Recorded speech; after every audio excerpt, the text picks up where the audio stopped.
आप सभी बच्चों में प्यार भरा नमस्कार। मैं कुमार राघवेंद्र आपके समक्ष उपस्थित हूँ आपके अपनी टेट ज्ञान यूट्यूब चैनल पर। प्यारे बच्चों, कैसे हैं आप सब? आशा करता हूँ सभी प्यारे बच्चे सब परिवार स्वस्थ होंगे और बड़े उत्साहपूर्वक नई रणनीति के साथ, नई सोच के साथ आपकी तैयारी चल रही होगी। जैसा कि आप सब प्यारे बच्चे, आप सबका पेपर 31 तारीख को है। आप सब रणनीति पूर्वक तैयारी कर रहे होंगे। तो प्यारे बच्चों, जो बच्चे पहली बार वीडियो देख रहे हैं, तो सबसे पहले मेरी और मेरे टेट ज्ञान परिवार की तरफ से आप सबका बहुत बहुत स्वागत है। नव वर्ष की हार्दिक शुभकामनाएं। नव वर्ष मंगलमय हो आपको। आप सभी आगामी परीक्षा में निश्चित रूप से सफल हों। तो प्यारे बच्चे, आज का महत्वपूर्ण टॉपिक है वाक्य। वाक्य एक ऐसा टॉपिक है कि इसको पढ़ने से पहले कुछ इसकी मूलभूत जो बातें हैं, आधार जो इसका बेसिक है, वो आपको जानना अति आवश्यक है आपकी परीक्षा की दृष्टि से। क्योंकि प्यारे बच्चे, यहाँ से निश्चित रूप से प्रश्न पूछे जाते हैं और प्रश्न बनते भी हैं। और मैंने आपको हमेशा बार बार बताया है कि जो रटने की प्रवृत्ति है, जितना जल्दी आप उसको त्याग देंगे उतनी जल्दी सिलेक्शन आपका मिल जाएगा।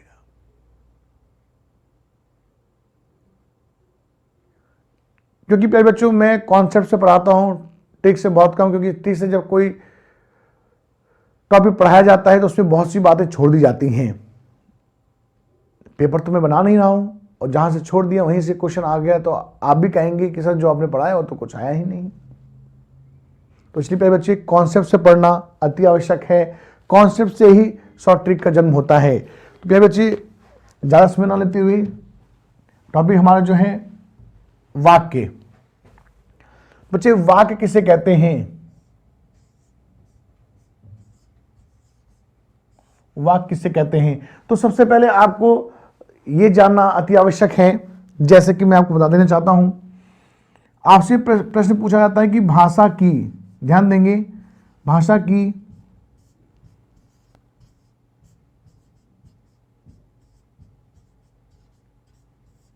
सबसे छोटी इकाई भाषा की सबसे छोटी इकाई बच्चे क्या है? ध्वनि। और बच्चे, इसी ध्वनि से बच्चे क्या बनता है? वर्ण। वर्ण ही बच्चे क्या होता है? अक्षर का रूप हो जाता है। और इसी से बच्चे क्या आगे बनता है? ध्वनि, ध्वनि से वर्ण, वर्ण से अक्षर, अक्षर से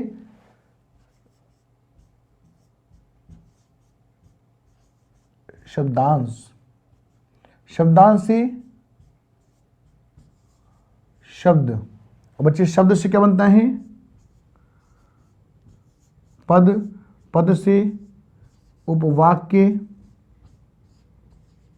उपवाक्य से बनता है बच्चे वाक्य। उपवाक्य से बनता है बच्चे वाक्य। तो भाषा की सबसे छोटी इकाई क्या है? ध्वनि। ऑप्शन में अगर ध्वनि नहीं है तब आप उत्तर का चयन करेंगे वर्ण। भाषा की सबसे छोटी इकाई ध्वनि, ऑप्शन में ध्वनि और वर्ण दोनों हैं, तो प्राथमिकता उत्तर का चयन क्या करना है? ध्वनि करना है। अगर ध्वनि ऑप्शन में नहीं है तो प्यारे बच्चे, आपका उत्तर क्या होगा? आपका उत्तर हो जाएगा वर्ण।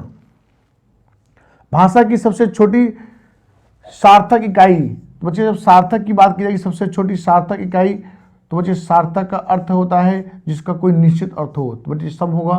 और आपसे पूछा जाए भाषा की सबसे छोटी पूर्ण लिखित इकाई, अगर पूर्ण लिखित, सबसे छोटी पूर्ण लिखित इकाई की बात की जाएगी तो इसका उत्तर बच्चे क्या हो जाएगा? इसका उत्तर हो जाएगा वाक्य।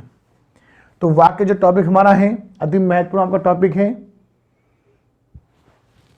वाक्य बच्चे क्या, इसकी परिभाषा क्या है? दो या दो से अधिक पदों के सार्थक समूह को जिसका पूरा अर्थ निकलता है वाक्य कहते हैं। जैसे उदाहरण क्या है? सत्य की विजय होती है, सत्य की विजय होती है। बच्चे, आपसे पूछा जाए कि वाक्य के कितने अंग होते हैं? तो वाक्य के दो अंग होते हैं। एक होता है उद्देश्य, दूसरा होता है विधेय। पहला बच्चे क्या होता है? उद्देश्य होता है और विधेय होता है। नेक्स्ट ध्यान रखेंगे, उद्देश्य बच्चे किसे कहते हैं? उद्देश्य कहते हैं कर्ता को कहते हैं, और कर्ता के अलावा जो भी बात वाक्य में कही जाए उसे विधेय कहते हैं। तो बच्चे ध्यान रखिएगा, जैसे आपसे प्रश्न पूछा जाए कि काला सांप पेड़ के नीचे बैठा है, नीचे बैठा है। तो बच्चे आपसे प्रश्न क्या पूछ सकता है? आपसे प्रश्न यह पूछा जा सकता है कि इस वाक्य में उद्देश्य क्या है, कर्ता क्या है? तो बच्चे क्या है? सांप क्या है? उद्देश्य है, उद्देश्य है। और बच्चे काला शब्द क्या है? ये उद्देश्य का विस्तार है। सांप कैसा है? सांप काला है। तो बच्चे काला क्या हो गया? उद्देश्य का विस्तार हो गया। बच्चे क्या हो गया? उद्देश्य का विस्तार,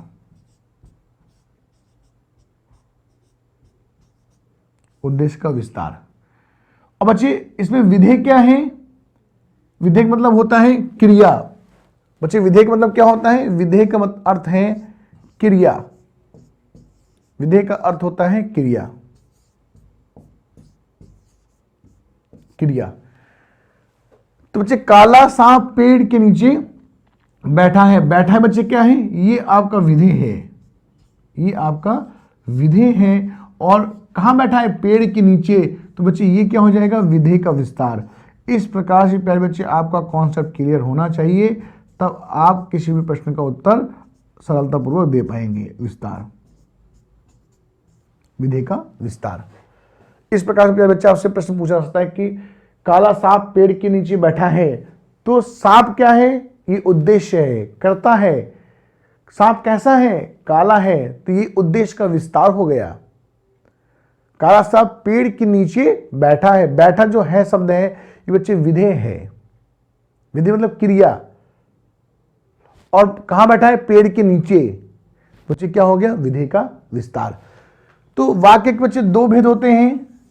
पहला होता है अर्थ के आधार पर वाक्य के 8 भेद हैं, अर्थ के आधार पर वाक्य के 8 भेद, और रचना के आधार पर वाक्य के 3 भेद होते हैं। रचना के आधार पर वाक्य के जो 3 भेद होते हैं बच्चे, वो कौन से हैं? सरल वाक्य, सरल वाक्य, नेक्स्ट है संयुक्त वाक्य, संयुक्त वाक्य, और नेक्स्ट बच्चे हैं मिश्रित वाक्य, मिश्रित वाक्य।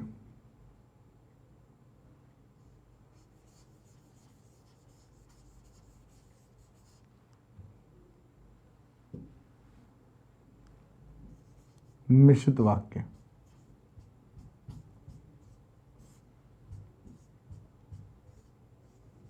मिश्रित वाक्य। तो प्यारे बच्चे इस प्रकार से आपको समझना है कि वाक्य के कितने अंग होते हैं। वाक्य के 2 अंग होते हैं। पहला है उद्देश्य, दूसरा है विधेय। उद्देश्य किसे कहते हैं? कर्ता को। विधेय किसे कहते हैं? क्रिया। और वाक्य के 2 भेद होते हैं। पहला है अर्थ के आधार पर वाक्य के 8 भेद होते हैं, और दूसरा रचना के आधार पर वाक्य के 3 भेद होते हैं, जिसमें सरल वाक्य, संयुक्त वाक्य और मिश्रित वाक्य होते हैं। नेक्स्ट बच्चे ध्यान दीजिएगा, अर्थ के आधार पर वाक्य के भेद बच्चे कितने होते हैं? इसके 8 भेद होते हैं। तो पहले बच्चे कौन सा है? विधानवाचक वाक्य, निषेधवाचक वाक्य, प्रश्नवाचक वाक्य, विस्मयादिवाचक वाक्य, आज्ञावाचक वाक्य, इच्छावाचक वाक्य, संकेतवाचक वाक्य और संदेहवाचक वाक्य। इस प्रकार से अर्थ के आधार पर वाक्य के बच्चे कितने भेद होते हैं? 8 भेद होते हैं। और रचना के आधार पे 3 भेद होते हैं बच्चे। आगे बात करते हैं विधानवाचक वाक्य किसे कहते हैं। तो वह वाक्य जिससे किसी प्रकार की जानकारी प्राप्त होती है वह विधानवाचक वाक्य कहते हैं। अब बेटे ध्यान रखिएगा बच्चों यहां पर कि विधानवाचक वाक्य उसे भी बोलते हैं जिसमें 3 चीज, समाज के अनुकूल बातें, प्रकृति का नियम, विधि का विधान। 3 बातें आपको ध्यान रखना है, नोट करके लिखिएगा आप लोग।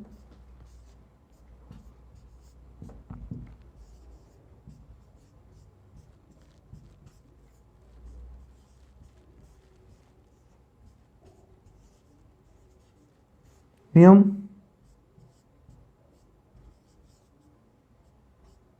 विधि का विधान,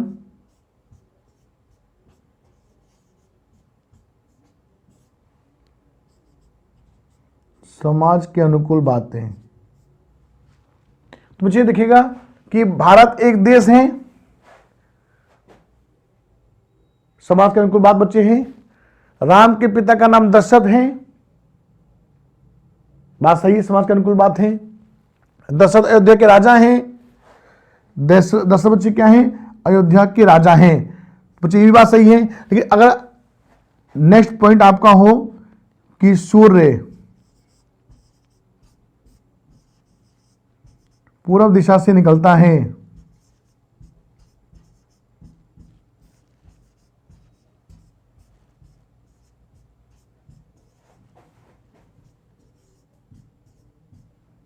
से निकलता है, सूर्य बच्चे क्या है, पूर्व दिशा से निकलता है।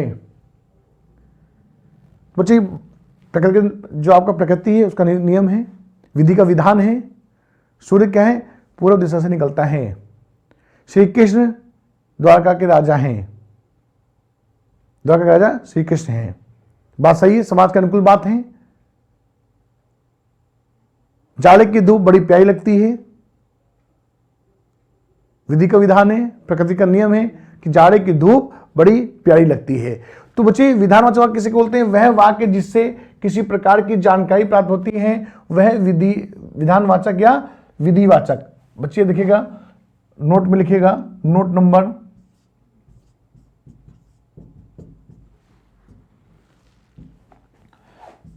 विधानवाचक को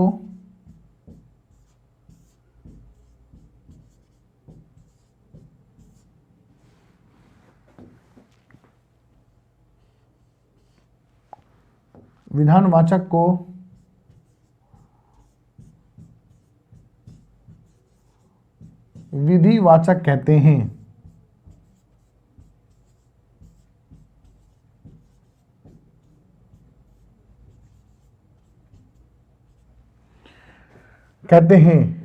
बच्चे अगला प्रश्न है, यहां पर देखिएगा, अगला कॉन्सेप्ट आपका क्या है, निषेधवाचक वाक्य। दूसरा पॉइंट आपका है निषेधवाचक, यानी कि जो नकारात्मक पक्ष होता है। जैसे जिन वाक्यों में कार्य न होने का भाव हो, बच्चे क्या हो, कार्य का न होने का भाव हो, उसे हम क्या कहते हैं, उन्हें हम निषेधवाचक वाक्य कहते हैं। जैसे मैंने दूध नहीं पिया, मैंने खाना नहीं खाया, तो ये बच्चे क्या हो गया, निषेधवाचक वाक्य हो गया। मैंने दूध नहीं पिया, अब से पूछा जा सकता है कि इसमें कौन सा वाक्य है, ये निषेधवाचक वाक्य है, विधानवाचक है, संकेत है, किस प्रकार का बच्चे, तो आपने कहा ये क्या है, निषेधवाचक। क्यों, क्योंकि कार्य के ना होने का भाव प्रकट होता है। नेक्स्ट पॉइंट बच्चे क्या है, प्रश्नवाचक वाक्य। तो वह वाक्य जिसके द्वारा किसी प्रकार का प्रश्न किया जाता है वह प्रश्नवाचक वाक्य कहलाता है। जैसे भारत क्या है, राम के पिता कौन है, दशरथ कहां के राजा हैं, राजा थे, दशरथ कहां के राजा थे। अगर किसी वाक्य से प्रश्न का आभास होता है, प्रश्न पूछने का आभास होता है बच्चे, तो वहां पे कौन सा वाक्य होगा, प्रश्नवाचक वाक्य होगा। नेक्स्ट आज्ञावाचक बच्चे, आज्ञावाचक वाक्य, वह वाक्य जिसके द्वारा किसी प्रकार की आज्ञा दी जाती है या प्रार्थना की जाती है, तो वह आज्ञावाचक वाक्य कहलाता है। जैसे कृपया बैठ जाइए, ऑप्शन नेक्स्ट पॉइंट बच्चे क्या है, शांत रहो। थर्ड पॉइंट क्या है, कृपया शांति बनाए रखें, कृपया शांति बनाए रखें। तो वह वाक्य जिसके द्वारा किसी प्रकार की आज्ञा दी जाती है, किसी प्रकार की आज्ञा दी जाती है या प्रार्थना की जाती है, वह आज्ञावाचक वाक्य कहलाता है। निषेधवाचक में क्या होता है कि कार्य ना होने का भाव प्रकट होता है। प्रश्नवाचक में प्रश्न पूछे जाने का भाव होता है। विधिवाचक विधानवाचक में क्या होता है कि समाज के अनुकूल बातें, विधि का विधान, प्रकृति का नियम हो तो हम विधानवाचक वाक्य होता है, और विधानवाचक वाक्य को हम विधिवाचक वाक्य भी कहते हैं। नेक्स्ट बच्चे, विस्मयादि वाचक, इसको बच्चे क्या बोलते हैं? विस्मयादि वाचक वह वाक्य जिससे किसी प्रकार की गहरी अनुभूति का प्रदर्शन किया जाए, वह वाक्य जिससे किसी प्रकार की गहरी अनुभूति का प्रदर्शन किया जाता है, वह विस्मयादि वाचक वाक्य कहलाता है। जैसे कितना सुंदर बच्चा है, कितना सुंदर उपवन है, ओ कितनी ठंडी रात है, सर्दियों का समय है, ओह कितनी ठंडी रात है, बल्ले हम जीत गए, बल्ले बल्ले हम जीत गए। तो प्यारे बच्चे यहां पर जब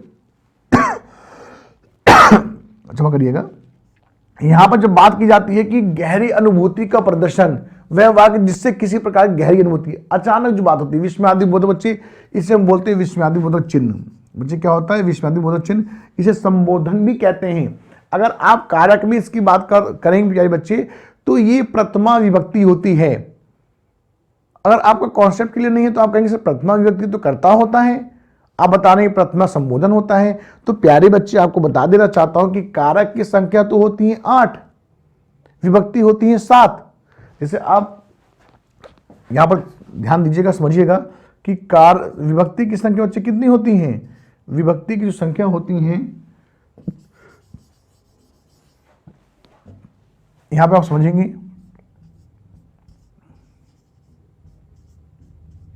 विभक्ति और बच्चे ये है कारक। तो बच्चे कारक की संख्या तो होती है 8,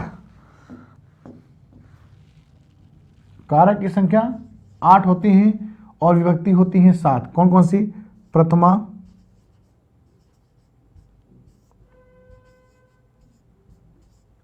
द्वितीया,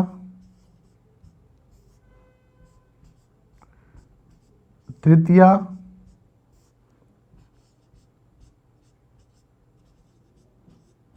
चतुर्थी,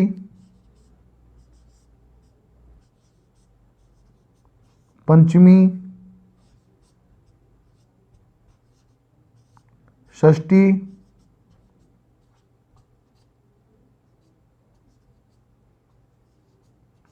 सप्तमी, और उसके बाद बच्चे फिर इसके बाद यहां पर सप्तमी के बाद में, इसके बाद में वापस प्रथमा रिपीट हो जाता है, प्रथमा। बच्चे इसका जो कारक होता है बच्चे क्या होता है? कर्ता, कर्ता, द्वितीय का कर्म, तृतीया करण, चतुर्थी संप्रदान,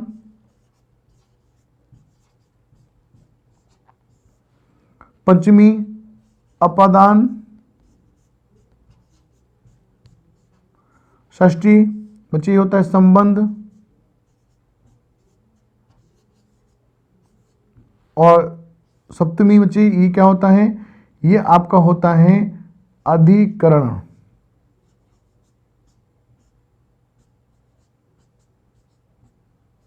अधिकरण। बच्चे प्रथमा का जो कारक होता है वो क्या होता है? संबोधन, जिसमें विस्मयादि चिन्ह लगता है। तो बच्चे ध्यान रखिएगा, विभक्ति की संख्या कितनी होती है? 7 होती है, कारक की संख्या 8, क्योंकि बच्चे कारक तो 8 ही होते हैं। देखिए 1 2 3 4 5 6 7 8, विभक्ति 7 होती है, प्रथमा, द्वितीय, तृतीया, चतुर्थी, पंचमी और षष्ठी और सप्तमी। सप्तमी के बाद फिर रिपीट हो जाता है प्रथमा। इसलिए बच्चे अगर आप समास में बात करेंगे तो कारक तो हो गए 8, विभक्ति हो गई 7, लेकिन समास में जब बात करेंगे तो समास में दोनों प्रथमा की गिनती समास में नहीं की जाती है। व्याधिकरण समास में दोनों प्रथमा गिनती नहीं होती है, इसलिए व्याधिकरण समास में कारक भी 6 होते हैं और आपकी विभक्ति भी 6 होती हैं। तो सारी बातें आपको स्पष्ट हो गई होंगी। यहां पर मुझे नेक्स्ट पॉइंट देखिएगा, अगला पॉइंट है इच्छावाचक वाक्य। जिन वाक्यों में किसी इच्छा, आकांक्षा या आशीर्वाद का भाव का बोध होता है तो उन्हें इच्छावाचक वाक्य कहते हैं। जिन वाक्यों में किसी इच्छा, आकांक्षा या आशीर्वाद का बोध होता है उन्हें इच्छावाचक वाक्य कहते हैं। जैसे भगवान तुम्हें दीर्घायु करे, 9 वर्ष मंगलमय हो। तो प्यारे बच्चे जैसे कि 9 वर्ष का शुभारंभ हुआ है, तो एक दूसरे को हम लोग क्या करते हैं, हार्दिक शुभकामनाएं यानी कि ब्लेसिंग देते हैं कि नववर्ष का जो समय है, जो नववर्ष का जो प्रारंभ हुआ है, नववर्ष की हार्दिक शुभकामनाएं, नववर्ष मंगलमय हो। तो ये बच्चे क्या हैं, इच्छावाचक। अगर आप जब पीजीटी की तैयारी करेंगे तो प्यारे बच्चे आपसे पूछा जा सकता है कि जो श्राप देते हैं उसका किस में उल्लेख होगा वाक्य में, तो इच्छावाचक में ही, जा तुझे नरक में जगह ना मिले। क्वेश्चन आ सकता है कि जा तुझे नरक में जगह ना मिले, ये वाक्य अर्थ के आधार पर कौन सा वेद है। ऑप्शन 4 आपके पास ऑप्शन होंगे, जिसमें से एक ऑप्शन आपका होगा इच्छावाचक। तो ये आपको ध्यान रखना है, कॉन्सेप्ट को एकदम क्लियर रखिए कि कहते हैं इच्छा, आकांक्षा, आशीर्वाद। लेकिन जब आप सीटेट के अलावा किसी परीक्षा के आप तैयारी कर रहे होंगे, DSSB, UP PGT, NVS, KVS, TGT, तो आपसे प्रश्न पूछा जा सकता है कि जा तुझे नरक में जगह ना मिले, इस वाक्य में कौन सा अर्थ के आधार पर कौन सा वाक्य है। ऑप्शन में आपके 4 इच्छावाचक, आज्ञावाचक, विधिवाचक, निषेधवाचक। तो आपको बताना है कि इच्छावाचक ये वाक्य है। जी अगला कॉन्सेप्ट इसका है नेक्स्ट, संकेतवाचक वाक्य। तो जिन वाक्यों में किसी संकेत का बोध होता है उन्हें संकेतवाचक वाक्य कहते हैं। जैसे राम का मकान उधर है, राम का मकान उधर है, सोनू उधर रहता है। तो जिन वाक्यों में किसी संकेत का बोध होता है उन्हें संकेतवाचक वाक्य कहते हैं। अर्थ के तरफ बच्चे लास्ट पॉइंट आपका है संदेहवाचक वाक्य। तो जिन वाक्यों में संदेह का बोध होता है उन्हें हम संदेहवाचक वाक्य कहते हैं। जैसे क्या वह यहां आ गया, क्या उसने काम कर लिया। तो बच्चे अब क्या है कि प्रश्न चिन्ह भी लगा हुआ है, तो लेकिन जब जिन वाक्यों में संदेह का बोध होता है, जिन वाक्यों में संदेह का बोध होता है उस बच्चे क्या कहते हैं, संदेहवाचक वाक्य कहते हैं। नेक्स्ट ध्यान देंगे, रचना के आधार पर वाक्य के बच्चे कितने भेद होते हैं, तो 3 भेद होते हैं। पहला क्या है, सरल वाक्य या साधारण वाक्य। दूसरा बच्चे क्या है, संयुक्त वाक्य। तीसरा बच्चे क्या है, मिश्रित या मिश्र वाक्य। रचना के आधार पर वाक्य के बच्चे कितने भेद, सरल वाक्य, साधारण वाक्य, संयुक्त वाक्य, मिश्रित वाक्य। बच्चे कितने भेद होते हैं, रचना के आधार पर इसके 3 भेद होते हैं, सरल, संयुक्त और मिश्रित। तो बच्चे आप ध्यान देंगे, सरल वाक्य से बोलते हैं, साधारण वाक्य जिन वाक्यों में एक ही विधेय, जिन वाक्यों में एक ही विधेय, और विधेय बच्चे आप समझ चुके हैं क्रिया को कहते हैं, उन्हें सरल वाक्य या साधारण वाक्य कहते हैं। इन वाक्यों में एक ही क्रिया होती है, जैसे मुकेश पढ़ता है, तो आपसे पूछा जा सकता है कि उद्देश्य क्या है, कर्ता मुकेश, विधेय क्या है, क्रिया पढ़ता है। राकेश ने भोजन किया, बच्चे उद्देश्य क्या है, राकेश, और क्रिया क्या है बच्चे, विधेय किया। क्या किया, भोजन किया, तो विधेय का विस्तार भोजन। बच्चे भोजन क्या होगा, विधेय का विस्तार। नेक्स्ट बच्चे ध्यान दीजिएगा, अगला है संयुक्त वाक्य। जिन वाक्यों में 2 या 2 से अधिक सरल वाक्य होते हैं, वो समुच्चय बोधक अव्यय से जुड़े हों तथा समुच्चय बोधक अव्यय से जुड़े हों, तो उन्हें संयुक्त वाक्य कहते हैं। बच्चे क्या कहते हैं, उन्हें हम संयुक्त वाक्य कहते हैं। जैसे जिन वाक्यों में 2 या 2 से अधिक सरल वाक्य समुच्चय बोधक अवयवों से जुड़े हों उन्हें संयुक्त वाक्य कहते हैं। जैसे वह सुबह गया और शाम को लौट आया, शाम को वह सुबह गया और शाम को लौट आया। तो बच्चे क्या है, और जो है ये क्या है, समुच्चय बोधक शब्द है। और इसी और का प्रयोग जब समास में होता है तो ये योजक चिन्ह का भी रूप ले लेता है। योजक का जो अर्थ, इसका अर्थ क्या है, योजक का अर्थ और होता है। जैसे लिखा है माता योजक पिता, माता योजक पिता। तो प्यारे बच्चे योजक का अर्थ क्या होता है, योजक का अर्थ होता है और, माता और पिता। अगर आप इसको योजक ना लिखें तो इस प्रकार से भी लिख सकते हैं, माता और पिता, इस प्रकार से भी आप इसको लिख सकते हैं। नेक्स्ट बच्चे अगला है पॉइंट प्रिय बोलो पर असत्य मत बोलो, पर असत्य मत बोलो। तो बच्चे समुच्चयबोधक क्या हो गया? पर हो गया। इसकी तलाशी लो और घड़ी मिल जाएगी। तो बच्चे और समुच्चयबोधक हो गया करो या मरो। बच्चे क्या हो गया? समुच्चयबोधक मोहन एक पुस्तक चाहता था और वह उसे मिल गई। तो बच्चे समुच्चयबोधक क्या होते हैं? ये अव्यय होते हैं, अविकारी। अविकारी आप पढ़ चुके हैं। अविकारी के 4 भेद होते हैं। कौन कौन से? पहला है क्रिया विशेषण, क्रिया विशेषण। नेक्स्ट बच्चे हैं समुच्चयबोधक,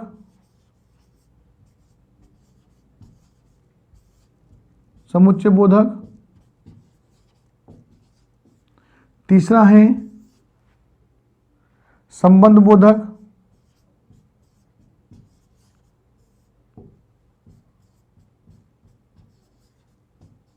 और नेक्स्ट बच्चे हैं चौथा विस्मय बोधक, विस्मय।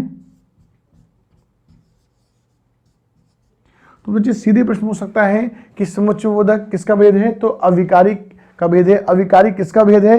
तो वो प्रयोग के आधार पर 2 प्रकार के होते हैं, विकारी और अविकारी। विकारी भी 4 प्रकार के होते हैं और अविकारी भी 4 प्रकार के होते हैं। विकारी भी कौन से आते हैं? जो संज्ञा सर्वनाम क्रिया विशेषण के आधार पर बदल जाते हैं।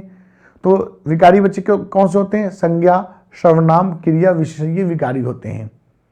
और अविकारी जो बदलते नहीं है, जैसे क्रिया विशेषण, समुच्चयबोधक, संबंध बोधक और विस्मय बोधक। तो इस प्रकार बच्चे पहले बच्चों आपको ध्यान रखना है कि जब 2 या 2 से अधिक सरल वाक्य समुच्चयबोधक अवयवों से जुड़े हों तो उन्हें संयुक्त वाक्य कहते हैं। नेक्स्ट बच्चे क्या है? मिश्रित वाक्य या मिश्र वाक्य। जिन वाक्यों में एक मुख्य या प्रधान वाक्य हो और अन्य आश्रित उपवाक्य हो उन्हें मिश्रित वाक्य कहते हैं। इनमें एक मुख्य उद्देश्य और मुख्य विधेय के अलावा एक से अधिक समापिका क्रियाएं होती हैं। जैसे जो ही उसने दवा पी वह सो गया। यदि परिश्रम करोगे तो उत्तीर्ण हो जाओगे। तो बच्चे यहां पर ये क्या है कि जब जिन वाक्यों में एक मुख्य या प्रधान वाक्य हो और अन्य आश्रित उपवाक्य हो, यानी कि एक वाक्य दूसरे के ऊपर आश्रित होगा, उपवाक्य भी होगा। उपवाक्य किसे कहते हैं? जो वाक्य से छोटा होता है, पद से बड़ा और वाक्य से छोटा, उसे हम उपवाक्य बोलते हैं। उन्हें मिश्रित वाक्य कहते हैं। इनमें एक मुख्य उद्देश्य और एक मुख्य विधेय के अलावा एक से अधिक समापिका क्रियाएं। से जो ही उसने दवा पी वह सो गया। यदि परिश्रम करोगे तो उत्तीर्ण हो जाओगे। तो बच्चे ये संयुक्त आपकी जो क्रियाएं होती हैं उसमें क्या होता है? समुच्चयबोधक अव्यय होता है, लेकिन इसमें आपका उपवाक्य भी होता है और वाक्य भी होता है, साथ में समापिका क्रियाएं भी होती हैं। जैसे मैं जानता हूं कि तुम्हारे अक्षर अच्छे नहीं बनते। अब बच्चे ये क्या है? मैं जानता हूं कि तुम्हारे अक्षर अच्छे नहीं बनते। वह जो लड़का है छोटा है, ये वही बच्चा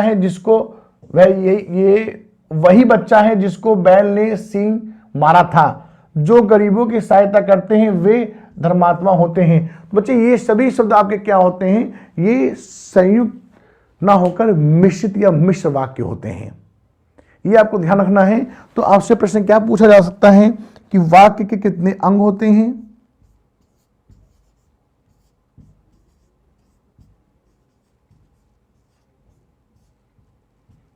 2 अंग होते हैं। पहला होता है उद्देश्य, दूसरा होता है विधेय। वाक्य के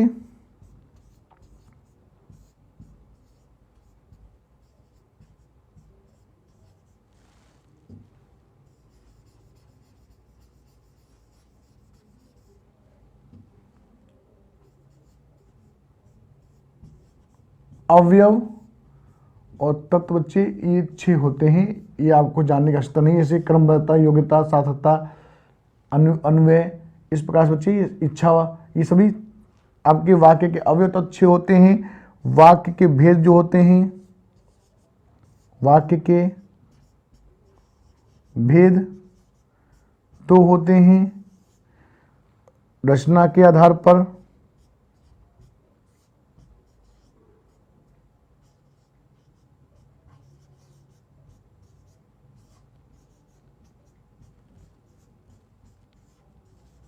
रचना के आधार पर वाक्य के जो भेद होते हैं ये प्यारे बच्चे कितने होते हैं? 3। और इसके बाद ध्यान दीजिएगा, अर्थ के आधार पर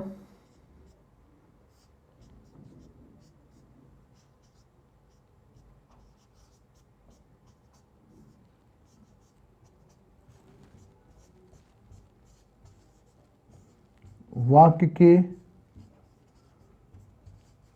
भी बच्चे कितने होते हैं? ये आपके 8 होते हैं।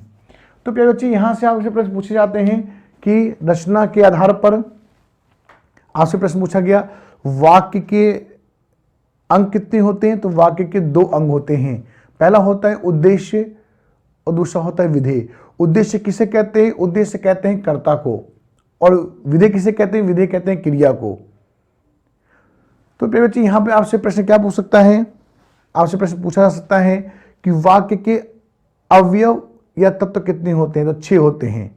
अन्वय, क्रमबद्धता, सार्थकता, इच्छा, अन्विति।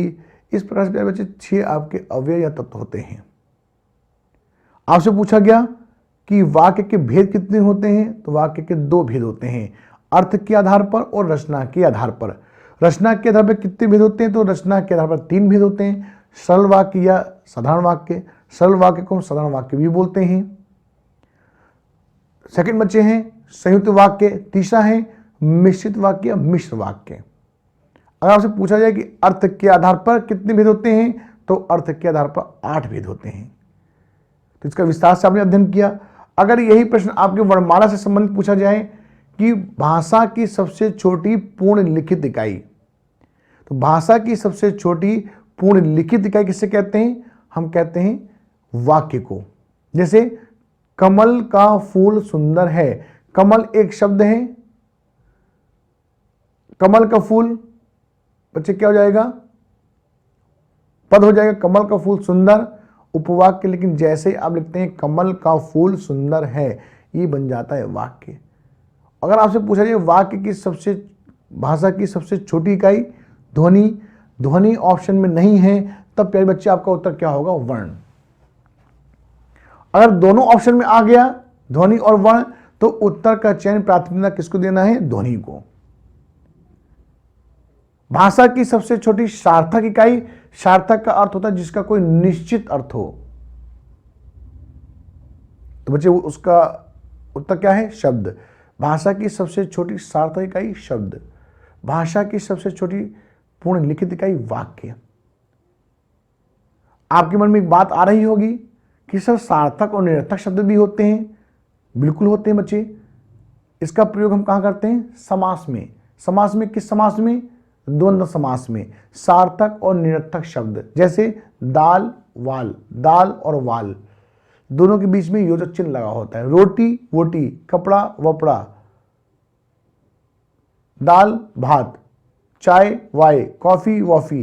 तो जो एक शब्द सार्थक होता है दूसरा निरर्थक, तो निरर्थक शब्द सार्थक के साथ में चलता है, लेकिन उसका कोई निरर्थक शब्द का कोई निश्चित अर्थ नहीं होता है। इसका प्रयोग कहां होता है? समास में होता है। किस समास में होता है? द्वंद्व समास में होता है। द्वंद्व का अर्थ क्या होता है? प्रतियोगिता, प्रतिद्वंद्वता, प्रतिस्पर्धा। इस प्रकार से जब आपका कॉन्सेप्ट क्लियर होगा, तब प्यारे बच्चों आप किसी भी प्रश्न का बहुत सरलता से उत्तर दे पाएंगे। तो आशा करता हूं बहुत अच्छे से आपको समझ में आया होगा। तो प्यारे बच्चे इसी रणनीति से आप तैयारी करते रहें। आपका बहुत बहुत धन्यवाद टेट ज्ञान से जुड़ने के लिए संस्थान से। आप सभी सपरिवार स्वस्थ रहें और रणनीति पूर्वक तैयारी करते रहें। आप सबको ढेर सारी शुभकामनाएं। नववर्ष मंगल में हो। जो बच्चे पहली बार जोड़ रहे हैं, मेरे और टेट ज्ञान परिवार की तरफ से नववर्ष की हार्दिक शुभकामनाएं। बहुत बहुत धन्यवाद। स्वस्थ रहें सपरिवार और रणनीति पूर्वक तैयारी करते रहें। बहुत बहुत धन्यवाद बच्चे।